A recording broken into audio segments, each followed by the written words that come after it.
Hello, everyone. This is DeEtta. Really excited to be online with you. Hello, hi. Hello, everyone. Hello. Okay, hang in there for another minute or so. Oh, good to see everyone. Hi, everyone. Okay. Hello, Valerie. I see your hand raised. I'm ready. Just a second. Hello, everyone. Wow, we have a full house today. Okay, yes, I'll take it. I'm really excited.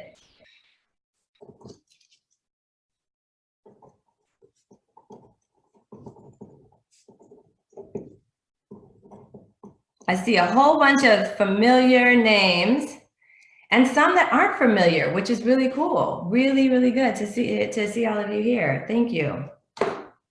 Q&A. All right, everyone, hang in there with me. Hello, everyone. Okay. All right, so as we get started today, I am going to ask folks to just wait one more minute so that we can get all of our technical requirements in place and make sure that the recording is good to go. So as you're getting started today, there's a lot of us on this webinar today, which is really cool. But I'm also going to invite you to either raise your hand or put questions in chat.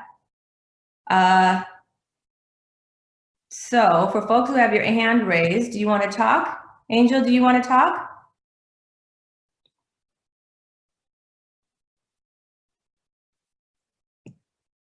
For folks who have your hand raised, I'm trying to figure out how to make it so that you can talk. Not sure. Okay, got it. Lowering hands. Okay, so because of the number of us, because of the number of folks here today, what we might have to do is, oh, just waving hello. Okay, cool. I'll take that, Valerie. Got you. Because of the number of us, it's going to be tricky for us to have everybody talking. So let's try to stick with chat to the extent that we have questions, and then know that you have the DJ team here to help facilitate the conversation around the questions that surface in chat. And I will try my best to pay close attention to the chat window as well. If you are sending something, a message in chat, send it to all panelists and attendees. So you'll have to go to your chat window and select all panelists and attendees if you want everyone to see your question, which is actually wonderful. If everyone sees your question, that way we can all kind of keep up with the pace of the conversation at the same time. So feel free to just go ahead and change that to all panelists and attendees if you have a question, unless it's a private question that you want me to read out or respond to without recognizing your name, okay?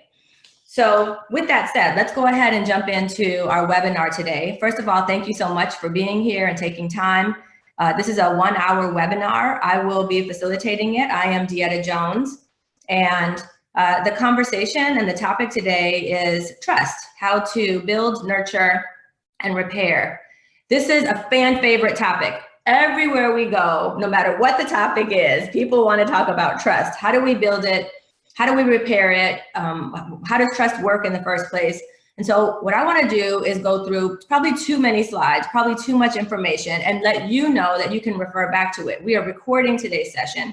So if you want to go back and refer back to this, you can. We have a YouTube channel. We will post the recorded version there so that you can reference back to it, and or you can share it with your colleagues. So if there's something that we zoomed through too quickly today, you can always go back and reference. And also, I want to make sure that you know that this is a big topic that just kind of unfolds over time. There are no magic bullets. That's what organizational development consultants always say, to kind of get ourselves off the hook right out of the gate. There are no magic bullets, but this is a topic where we actually can make some progress. So I'm excited to work with you on this. So let me tell you a few things about trust. And Sarah, I'm not sure if I'm driving or if you're driving, but if you could advance, that would be awesome. Oh, got it. I can advance. So the first thing I'll say is this is our team. As introducing all of you who may not know much about DeEtta Jones and Associates, this is our team. This is not our full team. Unfortunately, not everyone was there for the photo. But as you can see, we have a really cool, you could tell from our picture, a really cool team of folks who represent a lot of diverse and lived identities, who have deep subject matter expertise across a wide range of fields and experiences and industries. And we work together collectively on a day-to-day basis to just try to be better, stronger, faster together, but also make sure that we're listening to and responding to the things that are shared with us by our colleagues and our clients, and then respond by producing resources and learning experiences that are valuable to you. So we hope that this is one of them, and we want you to know that this is the DJA team, but we are also your team, and we see ourselves as part of your learning experience. So please know that we are all available and eager to work with you over time. About me specifically, I have been doing organizational development and leadership work for many years, almost 30. For 25 years formally, I have been a consultant. My background is in higher education, and as an interculturalist, I had experience as director of a human rights office for a city government. I've been the coordinator for multicultural training and education at a university. I've been an adjunct faculty member at 2 different Carnegie One universities. I worked for 10 years at a not-for-profit called the Association of Research Libraries as the head of the diversity initiatives, and then as managing their consulting program, everything to do with management and leadership and organizational effectiveness. And for the past 15 years, I have been leading the DeEtta Jones and Associates consulting practice, where we work all over the world with people and organizations to try to be as effective as possible. One of the things that I want to share with you is that I approach everything through multiple lenses, whether it's equity, diversity, and inclusion, or leadership, or organizational strategy. To me, they are all very connected to each other. And so I try to, bring wisdom from many different fields and disciplines, and also see that things are connected and kind of touch each other rather than approach things in a kind of a siloized way. So hopefully even this topic of trust will illustrate some of that philosophy. The other thing that I want to say is that this webinar is being recorded. So just know that there's a whole lot of us here, and if there's something that you want to contribute, it won't be particularly anonymous. And it will be available after the fact for public consumption.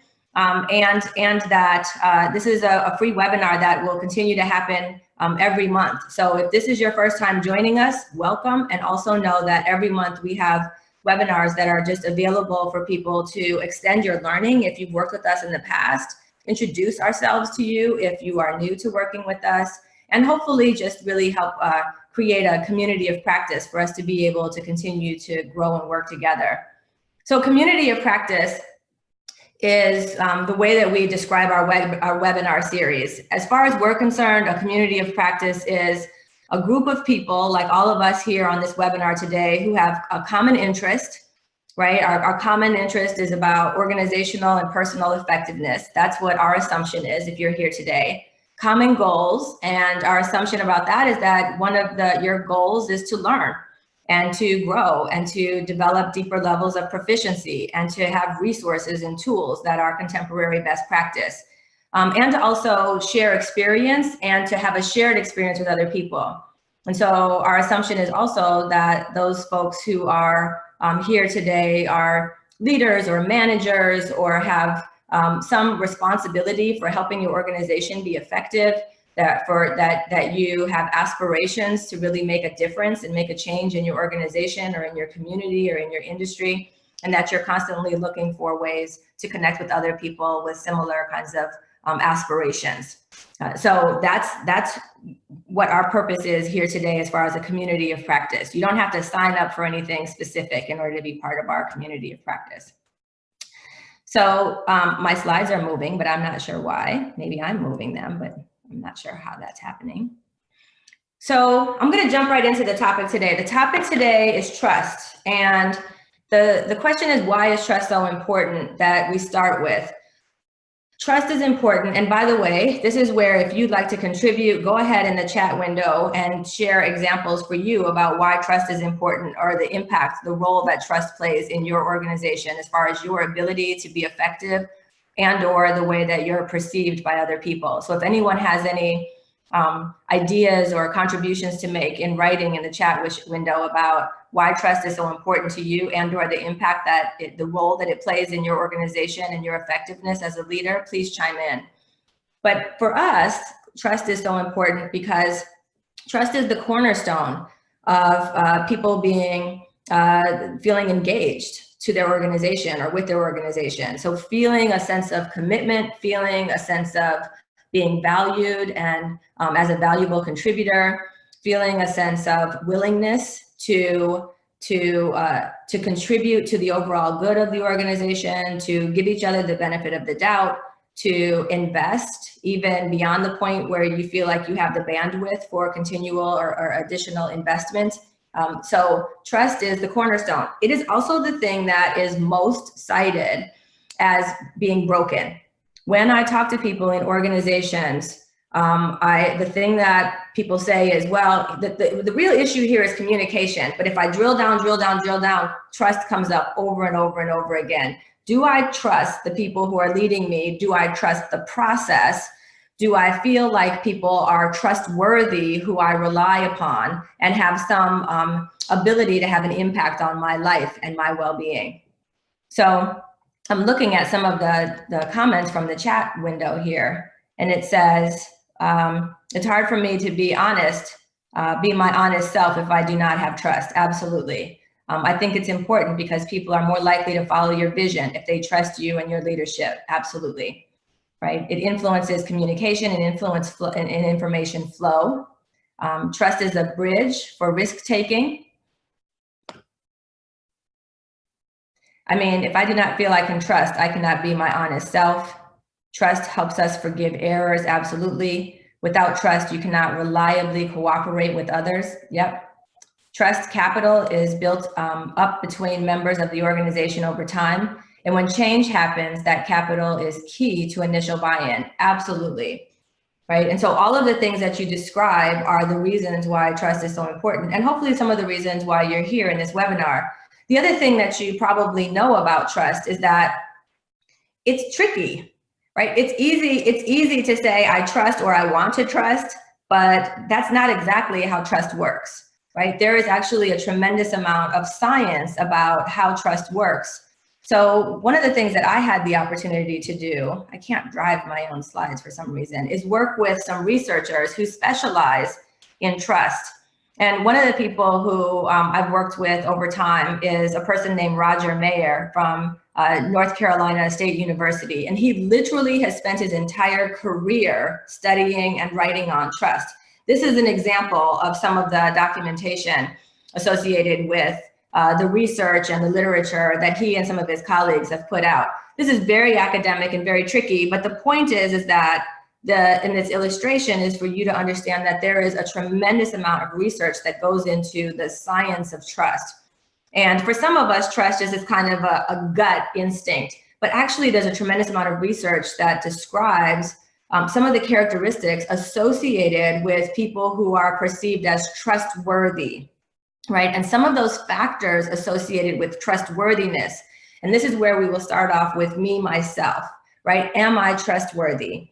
And people who are perceived as trustworthy have three kinds of characteristics, especially in organizations. They have ability, they are able to demonstrate some benevolence, and also they demonstrate integrity. This is showing on the left-hand side of this illustration, right? And then there's also, with those three perceived factors of trustworthiness of an individual, there is also then the coupling with the trustor's propensity to trust. Are you a person who is predisposed to trust other people if they demonstrate these three factors to you?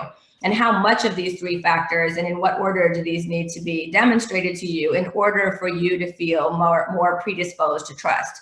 Now, this is the point where I'm going to pause, because my predisposition around, or my propensity to trust another person, especially another person with whom I don't necessarily have rapport previous to this encounter, may be less than for someone else who I've known for a longer period of time. Or it may be that there are certain factors that influence my willingness or ability to trust. Like we have a cultural commonality, right? Maybe we're both women, or maybe we are both brown, or maybe we both went to the same undergraduate institution, or we came from the same industry. So we have the same kind of philosophy from an educational point of view that allows me to have some preconceived notion about where it is that you're coming from. Those things factor into the equation. So it's not just, am I as an individual trustworthy? It's also the trustor's propensity to trust someone like me and what that person is bringing with them. And those coupled together allow for potentially kind of a path where trust can be nurtured and developed over time, right? Where I'm willing to trust you enough to take a risk in the relationship that will lead us to outcomes that are mutually satisfying, hopefully. Right. And so it's kind of interesting to think about the fact that it's not just one or the other, that there's a dynamic relationship all the time. And also that my previous experiences and my lived identity, my lived experiences might have a significant impact on whether or not I am willing to trust you, regardless of how trustworthy you perceive yourself to be. So Marian said, the capacity of any system equals the sum of the relationships to the power of trust. Whew, very nice. People are always able to say things much more succinctly than me. That was a beautiful way to summarize. Thank you so much, Marian. Perfect. Nobody's ever accused me of being succinct. So let's just think for a moment about this idea related to trustworthiness, because if you are kind of holding a mirror up to yourself and thinking, okay, I don't necessarily have the ability to manage or control how somebody else's propensity to trust me, but I do have the ability to think about, to what extent am I trustworthy, right? To what extent do I demonstrate some of the factors that have been found to be really important in a trustworthy individual? And so benevolence, some of the questions associated with benevolence are you looking out for my best interests, right? Benevolence is being able to tell, I can tell that you are thinking about my best interest, even if the action or the choice that you take or you pursue is not consistent with what it is that I had hoped or I would have done. I know that my best interests are at least part of the criteria as you're deciding on a path, right? And that's incredibly important. And how do we, so the question for yourself is, how is it that I behaviorally demonstrate that and or communicate my interest in looking out for your best interest in a way that it is understood by you to be the case. Ability, I can't help but put Serena. I use Serena way too much. I think that she's amazing. Are you good at what you do, right? Just drop the mic. She is amazing at what she does. Are you good at what you do? Trust is, do I believe that you have the appropriate skills and competence to do what it is that you say you're going to do, or that what needs to get done? You can be an incredibly benevolent person, but if you don't have the skills or competence to get the things done that are expected between the two of us, or as part of your job, or as part of your leadership role, then trust is going to be, or that your trustworthiness is going to be compromised. And then principles or integrity. Right, so do you have principles, and are you able to stand on principles and reflect behaviorally principles that are important to me, right? And sometimes we say, we both are coming from the same place, we share the same principles or values, but really values have to be demonstrated behaviorally in order for them to be meaningful. And so if I can't see in your behavior, in the choices that you make, that you and I have principles that are similar, and that your principles and my similar principles are in line with each other, it may be more difficult for me to trust you. And in fact, it probably is quite the case. The other thing that I want to mention here, and it has to do with risk taking and the willingness. So in the model that I started off with, it's here are these three factors, right? Benevolence and integrity and ability. And then the next piece of that model had to do with the trustor's propensity to trust. And then the next piece had to do with a willingness to take risk, to enter into a relationship that would allow us to pursue outcomes that are meaningful to both of us. Factored into the risk-taking part of that equation is a really cool model or area of research that I just want to point your attention to. I talk about this all the time. I think it can't be overstated, but it's really useful to think about. It's called positivity, right? And I've mentioned this in other webinars before. And this is a very simple diagram that talks about how this works in our brains. So down at the very bottom in the lower left-hand corner of your screen, you'll see the experiences of positive emotions, right? So that positive emotion could be benevolence, that you did something, or I have evidence of you taking my interests and needs into consideration, right? It could be principles, where you made a courageous choice to stand up for principles that are aligned with my own principles, for example, right? It could be any of those things. It could be a positive emotion of demonstrating your proficiency or a specific skill that is valuable to us being able to work together. That experience of a positive emotion in my brain and in my kind of physiology triggers what is kind of a momentary thought action opening up, and it broadens what I have available to me as far as a connection between a particular experience and the emotion that I'm associated with that experience. And then it allows me over time, as you and I continue to have more of these experiences together, it allows me to start to build capacity around these sorts of emotionally satisfying experiences.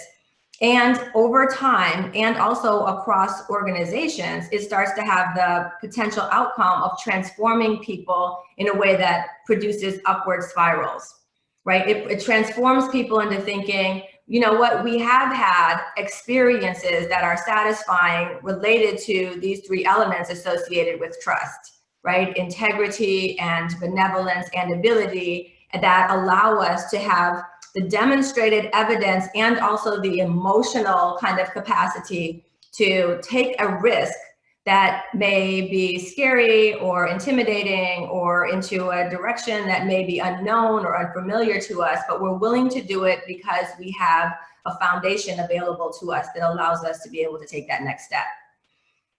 This is incredibly important to think about. People don't understand when I tell them about trust, how important it is to be able to literally plant these kinds of experiences of positive emotions. And I mean plant on purpose. I mean very intentionally look for opportunities with other people to plant experiences. And I do not mean inauthentic at all. I mean absolutely genuine opportunities for people to have experiences of positive emotions along those three areas: benevolence, ability, and integrity, that allow people to start building up what they will need as a reserve that will then lead to their ability to take the risk and to invest in the relationship that will be necessary for you to have the outcomes associated with a high capacity trusting relationship and or organization. So the ratio, this is a super simple thing, right? The ratio is 6-to-1. We build trust by planting these experiences over and over and over again in a ratio that is disproportionate to the sorts of things that might take away from trust or that might diminish trust. So building trust is actually important. So let me go back to this. Sometimes when people think about trust, we think about trust like this. We think about trust as something that is just kind of a free fall. Remember the image that we started with a webinar with, where there's a kind of a trust fall and people just fall back into a group and just hope that somebody catches them? That's lovely. It's absolutely lovely. Sometimes we do that when we're like falling in love, right? We just kind of free fall and it's beautiful. But practically speaking, a whole lot of us grown folks don't do that on a regular basis and in our workplaces, right? Most of us are at places, points in our lives or in our professional experience where we have had previous experiences that have led us to believe that free fall trust is probably not exactly how I want to do it the next time, right? And so most of us are actually a little bit more tentative than just free falling and saying, I'm going to trust you. I don't know you, but I'm just going to just trust that you're going to do right by me. Most of us want a little bit more evidence. Most of us want to test the waters first because we've been burned before. We're coming with previous experiences. Our propensity as a trustor is maybe lower than in different circumstances in our lives. Maybe there's a reputation associated with an individual manager or department or organization that makes me think, you know what, I'm not going to go all in just yet. I'm going to kind of see how things work, right? And so building trust is really important for workplace environments. Free falling, falling in love, that kind of trust is not the most practical way to think about how trust happens in an organization. In an organization, we actually have to earn it, right? And the way that we earn it is by literally, intentionally planting experiences that allow people to see the alignment between our ability, benevolence, and integrity, and over and over and over again in a way that allows them to build confidence in taking a risk. So the ratio that's associated with this is 6-to-1. And this isn't specific to trust. This is a ratio that comes out of really building positive and enduring relationships that can stand the test of time and that have the ability to get through difficulties, right? And so somebody said earlier in the chat chain that being able to get through tough times and give each other the benefit of the doubt is one of the desires of having a trusting relationship. This ratio is specifically designed to help us think about how it is that we can build up relationships and rapport to the extent that they allow us to also be able to give each other the benefit of the doubt. And so this is how it works. 6-to-1, I am looking for opportunities to demonstrate my trustworthiness. I am looking for very intentionally opportunities for us to have mutually satisfying experiences, to give evidence of my competence and my ability, that I'm looking for opportunities to show that our principles are aligned. I'm looking for opportunities to demonstrate that I am taking into consideration your needs as I am making maybe tough decisions as a manager or as a leader, so that you know that I am actually here, that I am demonstrating empathy, that I am listening, that I care, those sorts of factors that people actually consider very tied to trust. And if it's 6 times to 1 time, I am demonstrating those things that I just described, then the one time that I screw up, because I will screw up sometimes, regardless of what my intentions are, you will be more willing to give me the benefit of the doubt. Because that one time that I screw up, it's just an off day. That that's not my A game. That that's not my typical approach, right? That that's an inconsistency. And so this ratio is incredibly important. The other reason why 6-to-1 is so important is because the human brain disproportionately remembers things that are painful. One more time. The human brain disproportionately remembers things that are painful. There's all sorts of really obvious reasons why this is the case, right? For survival purposes, we disproportionately remember that one time that the dog bit us and forget the 5 times that we played with other dogs and they didn't bite us. It's kind of a survival mechanism that says be on alert for, right? And what happens is that the one time where I had a manager who said something that hurt me, or you said something that I considered a microaggression, or you said you were going to do something and then you didn't do it. It's going to stick with me in a way that is more profound than the other 5 or 6 times that you did things that were very consistent or very aligned with my expectations. And so I literally have to be disproportionate in the way that I try to build trust and rapport in ways that reflect my values and our values in order to make up for the disproportionality of the way that you impact, right? That you feel the impact of my decisions, my choices, my actions, my language.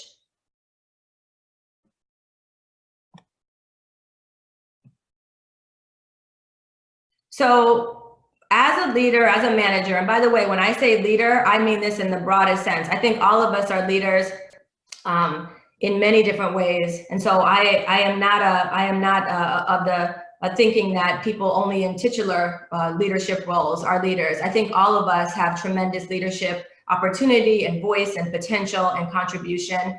And that I really hope that we continue to nurture shared leadership as a philosophy and creating a lot of access points for a lot of different kinds of wisdom and leadership to show in our organizations, in our communities, and in the world. But when I say leaders, when I'm saying this to you is for you to think about the way that trust is built over time is actually really important, to think strategically about it. A lot of times what we think is that we have to make a big grand gesture. So let me give you an example. I have to make a big fuss and send out an all blast to every person on our staff email thanking someone for something, right? Or I have to have a person walk down a room of 250 of their colleagues to receive a specific award or pendant in order to be recognized.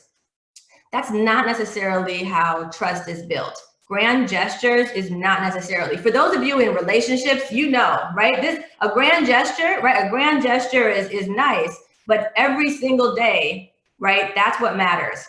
Every single day, do you remember the small acts, the kind acts, the generous acts on a day-to-day basis that allow me to know that you are the person you say you are, not that somebody, put on your calendar, remember to do something exemplary today to demonstrate that you care.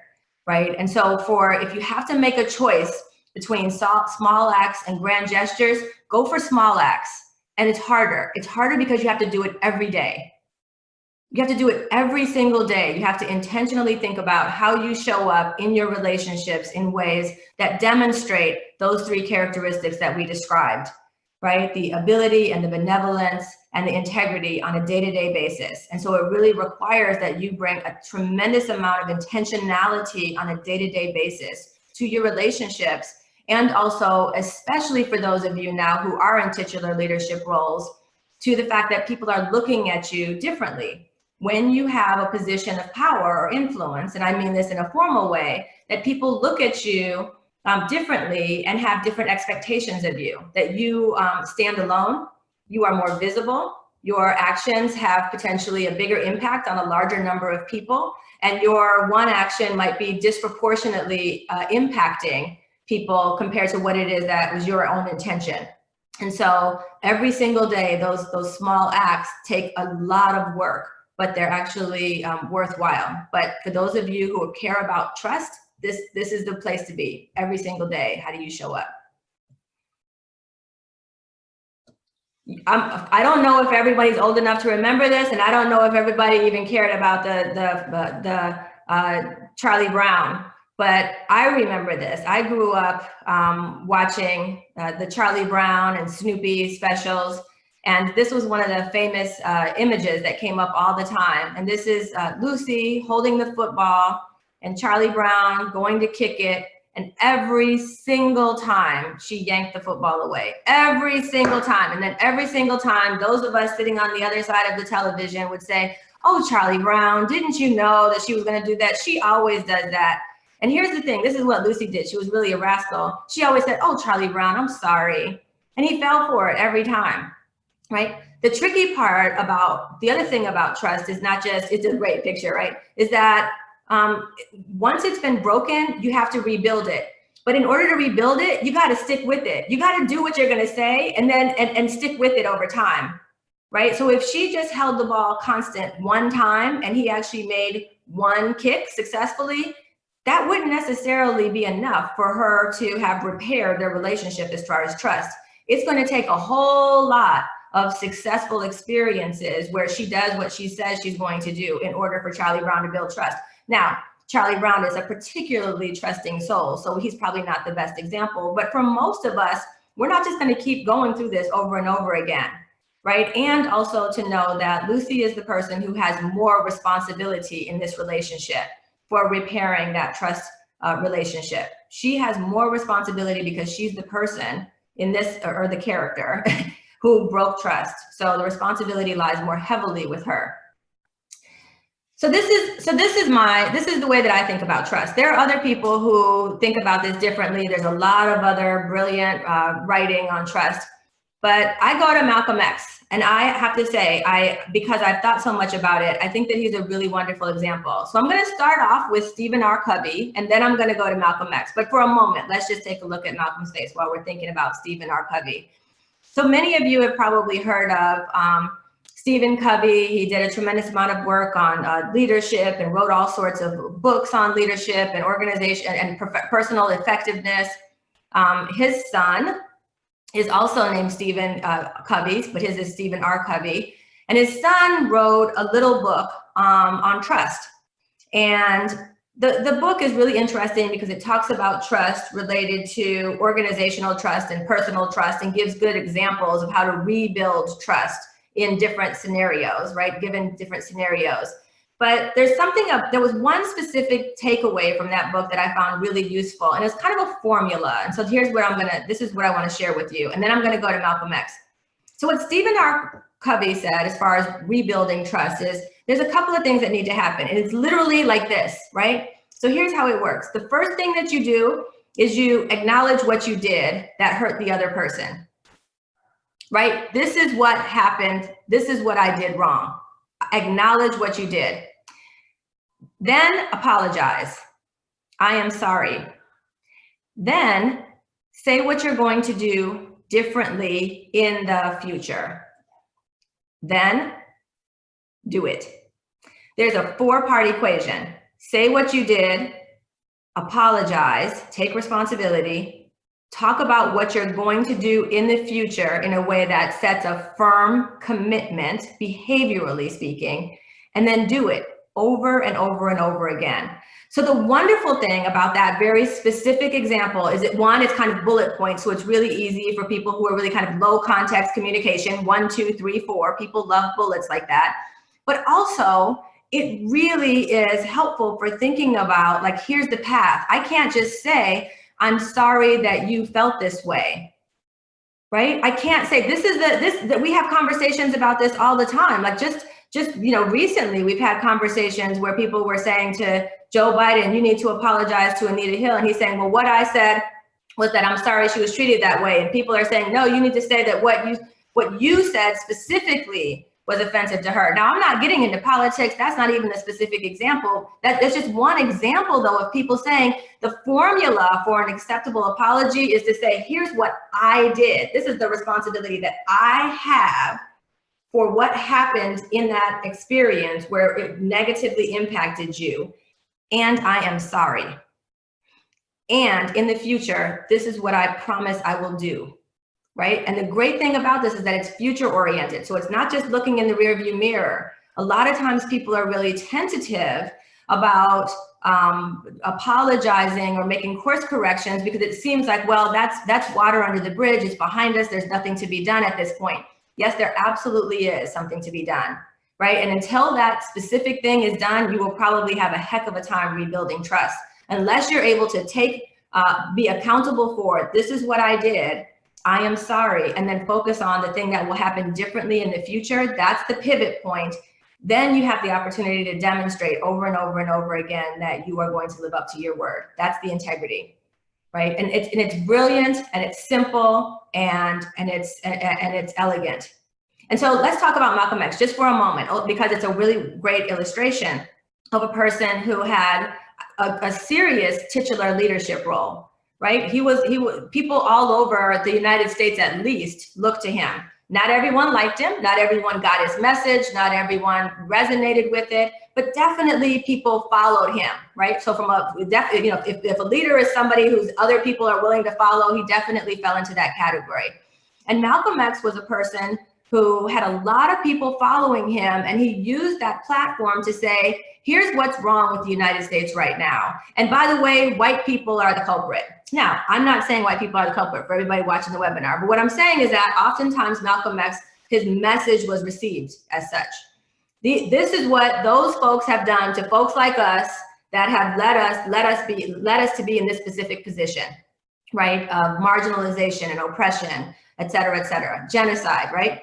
And so there was a lot of energy around that. Then Malcolm X, this is the wonderful part, said, I, as a leader, am responsible for continuing to reflect and learn and invest in my own development, which hopefully every single person on this webinar is, right? I, as a leader, have a responsibility for thinking about the position of power that I have, the position of privilege that I have, the disproportionate impact of my voice, and also the fact that I have responsibility for constantly thinking about all of these things, and also making adjustments where I find myself to be misaligned with my own values, my own stated values.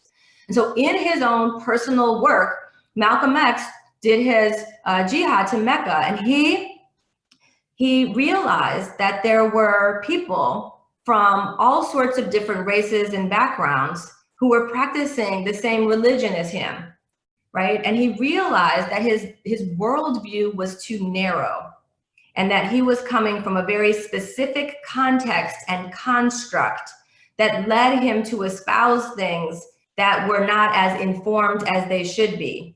And so Malcolm X, after realizing that the way that he had been describing in that point in time white people was too narrow and did not live up to his own values that had transformed over time, he came back to the United States and he made a great apology. He said, I'm sorry, I was wrong. I misled you. There's much more to the world than the way that I have been painting it and portraying it for you. And here is the person that I will be in the future.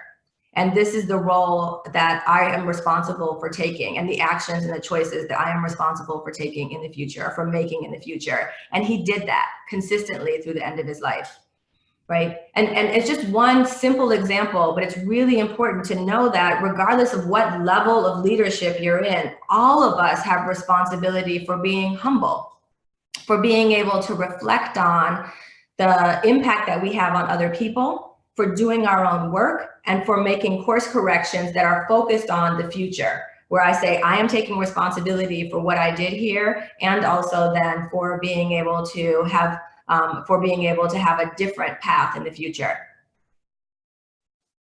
Yes, I thank you, John. Yeah, so this is pretty powerful stuff as far as, you know, the opportunity to really make course corrections. And this is what people talk about all the time as far as, you know, repairing trust. And they say it's too hard to do, but the only way to do it is to step right into it.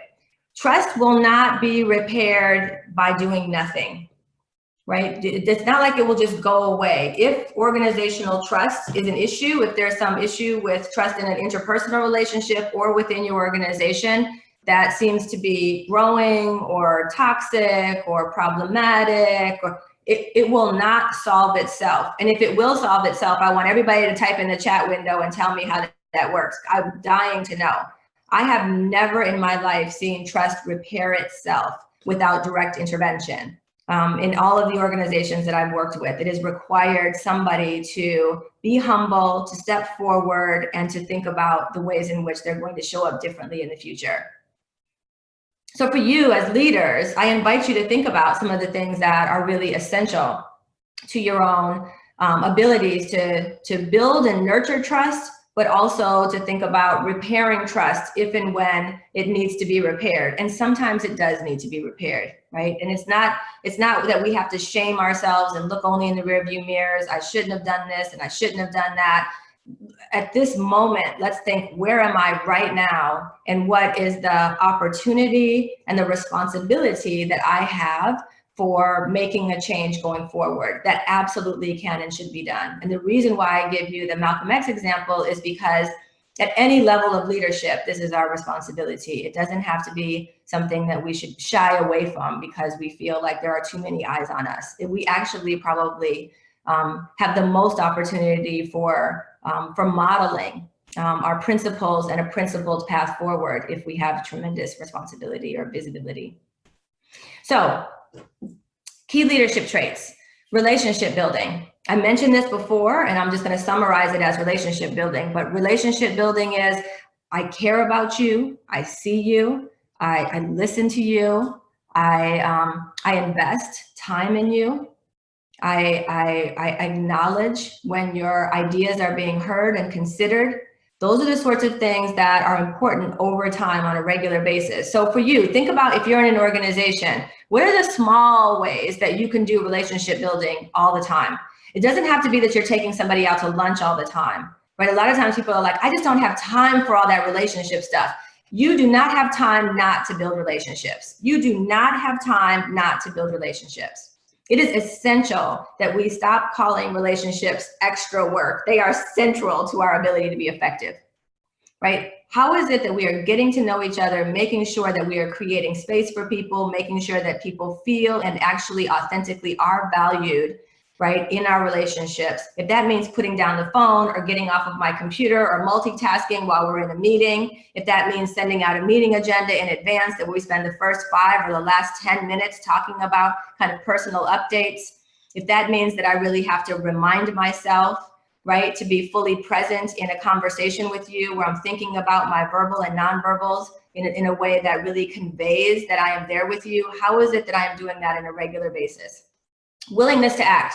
Willingness to act, and this is probably of the three elements associated with trustworthiness, the one that's most associated with integrity, right? The ability to, or the willingness to actually make behavioral choices, to invest in doing something that I might not otherwise do because it reflects my values and my principles and our values and our principles. Are there places where you have either stayed silent or been inactive around something that you espouse to be in line with your own values or principles? And if so, now's the time to make a different choice about that. What is it that you need to do or you want to do behaviorally to reflect what those values are and to show your integrity? Transparency. Transparency to me is not just saying, hey, I have an open door policy.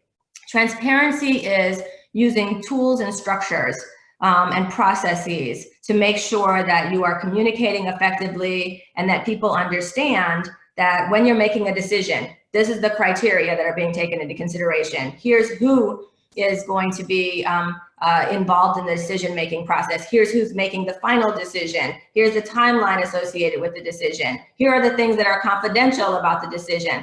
Transparency is using really structured sorts of tools and processes for communicating in ways that allow people to have access to what your intentions are. People don't know what your intentions are all the time, right? Even if you say, these are my intentions, the path between what it is that was your thought process or your belief and what they see as the outcome of your decision or your choice will be mysterious to other people because we all have our own mental models that guide how we perceive maybe the exact same act. And so using structured tools and processes are invaluable in creating transparency and communication, invaluable. Consistency, right? Show up, and consistency does not mean equality. It does not mean we do the same thing every single time, but consistency can be that every time we have a tough conversation to make, we will start by thinking about how is this conversation going to be led by our values.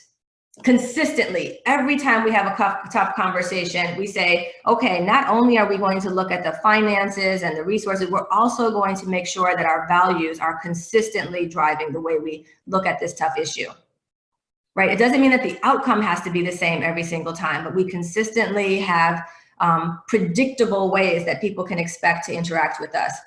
People do not like unpredictable leaders, right? People need some level of predictability in their leaders. They need to know that you're not going to, out of left field, say or do something that they had no idea was coming. People don't like it when the other shoe drops. Grown folks don't like surprises like that, right? And so really finding ways to kind of consistently message or approach the way that you communicate, whether it's one-on-one or with your organization, is incredibly helpful. And then humility. Humility means, being willing to, I gave the example of say, I'm sorry, but it's also the humility to say, no, you go first. I have an idea, but I'd like to create space for yours. I know that I am the senior person in the room right now, and that my idea might take a little bit more space than somebody else's. And so I'd like to actually sit quiet and listen and explore. I'm really anxious to hear your voice. Or to say, you know what, when you told me that what I said to you came across to you as a microaggression, I'm really sorry. I did not want that to be the case. I totally take responsibility for it. I am going to do my own work, and I am going to be different in the future. I will get it right in the future. I am committed to our relationship, and I am committed to doing my own work. But humility means sometimes really just pausing and being okay with either not being right or being a bit vulnerable and exposed, knowing that you're also creating a space for humans to connect in ways that also allows the other person to be vulnerable or exposed, right? And especially if you're in a leadership position, you sometimes don't remember that other people are probably feeling a bit vulnerable and exposed more regularly than you are, right? And so putting yourself in that position intentionally is an incredible kind of acknowledgement of also kind of power differentials that exist in our real lives. Okay, so a couple of things on building and nurturing and repairing trust at a high level. Are there any comments or questions, anything at all that anybody wants to chime in about on the chat session? We have 7 or so more minutes available to us. So if anybody wants to chime in, go for it. While people are typing, and please go ahead and type, I want to share with you, oh, I see a Q&A. I want to share with you, for those of you who are interested in continuing to invest in your own work, that we have a new program that is launching in the middle towards the end of September 23rd. It's called the Inclusive Managers Toolkit. It's a 100% online program. It has live weekly webinars. It has scheduled chat sessions with DeEtta Jones and Associates team. And it covers all sorts of topics related to effective leadership and management, but with the emphasis on really making sure that there is kind of evenness across our organizations, especially around the middle, that managers and leaders at all levels need to have tools and structures and processes for being effective. You can't just care, right, and be effective. You actually need to have specific kind of tools and structures and processes. Care alone is not enough. So this is just a high level description of the program. And this is how it looks. It's an 8-week online program, and each week new content is released around different topics. The first segment is on you as manager at the individual effectiveness level. The second piece of the program is called managing others. So that's the tools and expectations associated with you hiring people and onboarding people and doing coaching and feedback and developing a team and helping to manage teams. And then the last piece is on organization-wide impact, which is really about you thinking about tools and strategies that you can use with other managers and leaders in your organization, and or that can have organization-wide impact as far as having kind of the scaffolding associated with organizational transformation. The reason why it's called Inclusive Managers Toolkit is because every single module is jam-packed with very specific tools. And so some of the tools and structures and processes that I referenced when I talk about something like transparency and communication, for example, are actually included in the course as templates and examples so that you have literally tangible tools that you can use to guide your work and that can be customized to your own work environment to make sure that it's really practical. And then we will be there with you over the course of the 8-week period to do any customized coaching or practical application that can really help you get the most out of the experience. I see Talia said, I have to run, but really appreciate the 4 steps. Say what you did, apologize, say what you'll do differently, and do it. All these steps in action and barely past apology. Wonderful, wonderful. So the Inclusive Managers Toolkit is happening this fall. And we're still trying to figure out the schedule for future offerings, but as of right now, it's going to be offered annually, right? So fall is it, and then maybe again next fall. But we really want to make sure that folks go ahead and sign up and be here with us. It's going to be wonderful. And we definitely will let you know in the next kind of month or so when the next rollout will be. Anyone else? Anyone have any other comments or questions about trust? Or the Inclusive Managers Toolkit, anything at all about trust? Do you have a distribution list? A distribution list as far as the people who are on this session? I'm not sure. Give me a second. Isabel, I see you. So Isabel said, oh, I see it. So an anonymous attendee said, do you have any suggestions for how to make sure your explanations for why something happened in the past does not come across as an excuse? That's a really helpful question. It's interesting. So when I talk about, I'm assuming that you're talking specifically about rebuilding trust. When you're saying, this is what I did, I am going to suggest that if you start off with trying to say, this is what I did, I apologize, that you not add an explanation. That is not necessary. It is not necessary for me to say, this is what I did, and let me tell you why. It's because I was running late, and actually it was my car that had a flat tire. That's actually not necessary for this formula that I'm describing. For me, it's, this is what I did. I left you sitting there for 2 hours, and I'm sorry. I didn't call you. I didn't let you know that I was not going to make it for 2 hours past our stated start time, and I'm sorry about that. It will not happen again, right? But all of the explanation is not necessary. And I'm going to say that this is particularly the case when we start thinking about intercultural communication, that a lot of times the things that we are saying as far as explanations about why or how I did something often they come across as ways in which people oftentimes kind of get themselves cross-culturally tangled. And you do not want to do that, right? It may be something where maybe you don't have an understanding of how your intentions had an impact on another person, but you explaining your intentions over and over and over again are actually making it more difficult for the other person to take your apology with the sincerity with which you're actually trying to step forward. So focus on accountability and moving forward and making very clear commitments where you also are inviting the other person to give you feedback about what it is that they would like to see happen differently in the future, to the extent that you've done something that crossed the line with the other person. It's not just, here's what I'm willing to do. It's also, please tell me if you have a different preference or anything else to add to what my absolute clear commitment is about the future. Isabel says, I'm wondering about bias and trust. How, for example, people of color and workers of color are not trusted as much due to bias, racial profiling, double standards regarding behaviors of workers of color. Can you say something about that? What can managers do to deal with this in themselves and in others in the workplace? Absolutely, and this is super important.